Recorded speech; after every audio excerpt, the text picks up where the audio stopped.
मला काय नक्की तुझं काय विजन काय? माझं विजन आहे की ठाणा, बदलापूर आणि आपले हा आता 7 झाले नरसोगावमध्ये. ते काय आपल्यापासून लांब नाही आहे कोकण. बरोबर, अगदी बरोबर.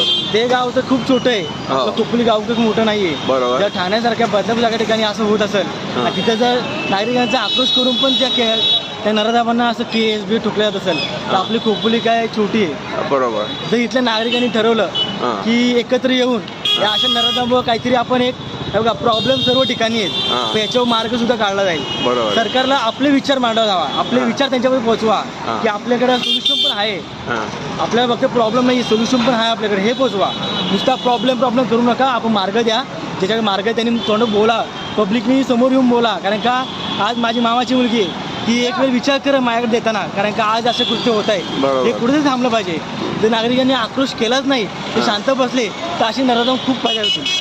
ते आपल्या कोकणी होऊन द्यायचं नाही. मग तुला काय वाटतं की ह्याच्यासाठी सरकार जबाबदार आहे, जनता जबाबदार आहे, कोण जबाबदार कोण आहे? जबाबदार आपली घेतली पाहिजे. आपण आपले बघा आपण काय करतोय, हे नराधम तयार होणारच आहेत. त्यांना मारणं एकच आहे की त्यांना भर चौकात घेऊन मारलं पाहिजे.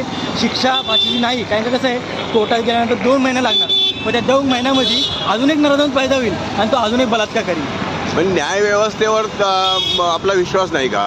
न्यायव्यवस्थेवर विश्वास आहे आणि नक्की विश्वास आहे की ते असा काहीतरी कायदा आणेल महाराष्ट्रामध्ये की अख्ख्या जनतेला विश्वास असेल की आपला महाराष्ट्राचा कायदा चांगला आहे. म्हणजे जसं सौदी अरेबिया सारख्या ठिकाणी किंवा अन्य आघाती देशामध्ये या अशा ह्याच्यावर जे कठोर कारवाईचे जे कायदे आहेत बरोबर आणि ताबडतोब त्याला शिक्षा दिली जाते, अशा प्रकारची शिकवण होती. आता राजा शिवाजी चळवळ आलाय, त्यामध्ये ज्या कोणी महिलांची अब्रू किंवा हात पकडले, त्यांचे हात छाटले गेले, त्यांचे पाय छाटले गेले, बरोबर. हे आपली महाराजांची शिकवण आहे.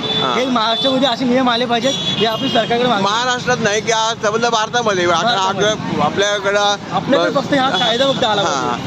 आपल्या महाराष्ट्रापासून करू आणि ह्याची प्रतिमा अख्खा भारत घेईल. पण आता बलात्कारी करणाऱ्यांना पण सोडलं जातं, त्यांना तिकीटं दिली जातात.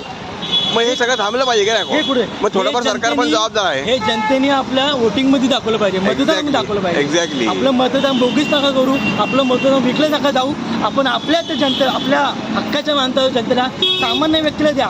झोपडपट्टीमधल्या व्यक्ती माणसाला मतदान करा, त्याला उभं करा, पण आपल्या हक्काच्या माणसाला उभा करा. तुझं नाव काय? सनी जंगम, राहतो लवजी रामनगर. काय किती शिकतो काय? माझं केमिस्ट्री मास्टर झालंय. मी as a side business videographer म्हणून काम करतो. Okay, good. आणि मला कोणतीही सामाजिक कार्य करायला आवडतात. कुठल्या आपल्या राजकारण घुसायचं नाही आहे, आपल्या जनतेबरोबर राहायचं आणि जनतेबरोबर आपलं काम करायचं. बरं. मग तुझ्यासारखी अनेक मुलं तयार